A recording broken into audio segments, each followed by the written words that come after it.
చంద్రబాబు నాయుడు గారు వైఎస్ఆర్ కాంగ్రెస్ పార్టీకి ఉనికి ఉండదని చెప్పారా? తప్పే ఉంది. 76 ఏళ్ళు వచ్చేశాక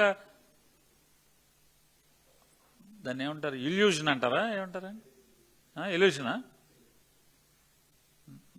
నిజంగా ఏంటంటారు దాన్ని? మానసిక పరిస్థితి బాగోపోతే అంటే అన్ని ఊహించుకుంటా ఉంటాయి, గాలిలో కనపడతా ఉంటాయి అన్ని. ఇట్లాంటి వాళ్ళు చాలా మంది అయిపోయారు రాజకీయాల్లో. ఇంత తొందరగా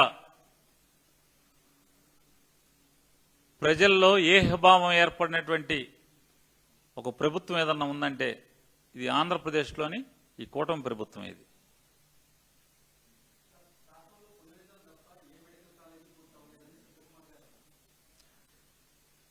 ఇప్పుడు సత్యకుమార్ గారి దగ్గర ఒక కలజోడు ఉంది.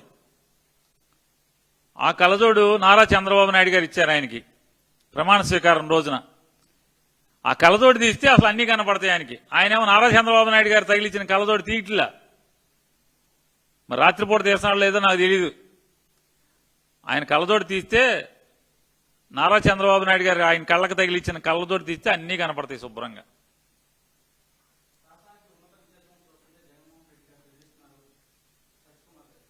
ఉన్నత విద్య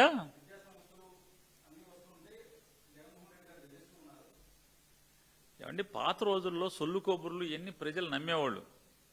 ఇట్లాంటి ఓకదంపుడు ఉపన్యాసాలు ఇట్లాంటివన్నీ ఇవాళ ప్రతిదీ సోషల్ మీడియాలో కళ్ళకు కట్టినట్టు ప్రతిదీ చూపించేస్తున్నారు జనం. మీ టీవీలు చూపించేస్తున్నాయి, పేపర్లో చూపించినా చూపించకపోయినా కొన్నన్నా టీవీలు చూపిస్తున్నాయి. ఈ పరుగు పందెంలో ఒకడో ఇద్దరో చూపించాక మూడో వాళ్ళకు కూడా తప్పట్లా చూపించాల్సిన పరిస్థితి. ఆడి స్కోర్ అయింది మనకెందుకు అవ్వట్లేదని పైనుంచి దొబ్బుతున్నారు.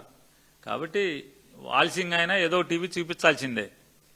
అంటే ఇవాళ సత్యాలను ఎవరూ మరుగున పరచలేరు. ఏ మార్చి ఎక్కువ కాలం ప్రజల్లో ఎవరూ బతకలేరు.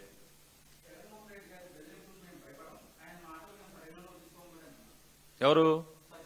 సత్యకుమార్ని పాట పాడమనండి. జగన్మోహన్ రెడ్డి గారు ఏం చెప్పాడు?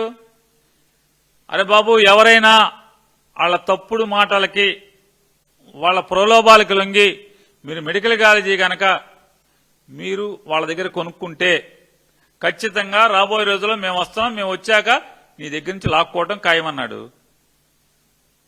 ఒకవేళ నువ్వు సత్యకుమార్కి బాగా మెడికల్ కాలేజీ కొనుక్కోవాలని దొరదుంది, కొనుక్కో, చూస్తాడు కదా, వచ్చాక చూద్ది. కానీ జగన్ గారు వచ్చాక లాక్కుంటాడో లేదో బెదిరించుకోండి, నువ్వు బెదురుతావో బెదరవో అప్పుడు చూద్దాం. ఇప్పుడు ఎందుకు?